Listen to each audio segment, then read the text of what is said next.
For the third day in a row, Governor Rick Scott's waiting room at the Capitol has been filled with protesters calling for a repeal to Florida's Stand Your Ground law. These are new pictures just into the newsroom showing the sit-in. The governor has been quiet since the verdict came down, but our Brendan McLaughlin caught up with him today. Brendan, what did he have to say? Well, Serena, some accuse Governor Rick Scott of ducking these protesters outside his office by leaving Tallahassee to travel the state. But the governor didn't seem any more anxious to talk to the media in Tampa either.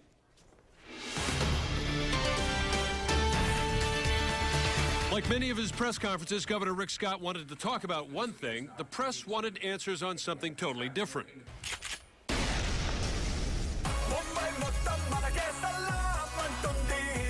Scott was here to congratulate Tampa for landing next year's Indian International Film Awards, a massive event that will fill thousands of hotel rooms in June.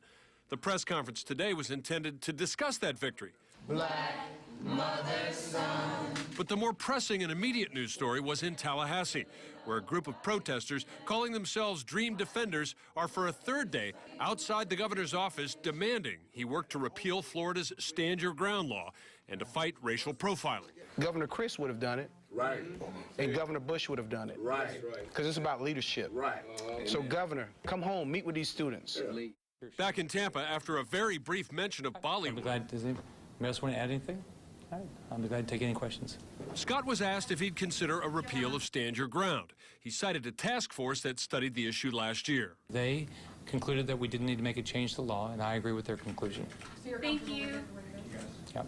Governor, Thank you, everyone. will you call a special session, Governor, on civil rights? Will you call a special session, Governor, on civil rights? I know that they did say that his time was short, but as far as why he took one question and then had to go into his next event, can't answer that. I'm not on staff. I wish I could be more direct. Well, the NAACP has joined in this call for Scott to call a special session of the legislature to address the Stand Your Ground law, but as you saw there, the governor seems unlikely to budge.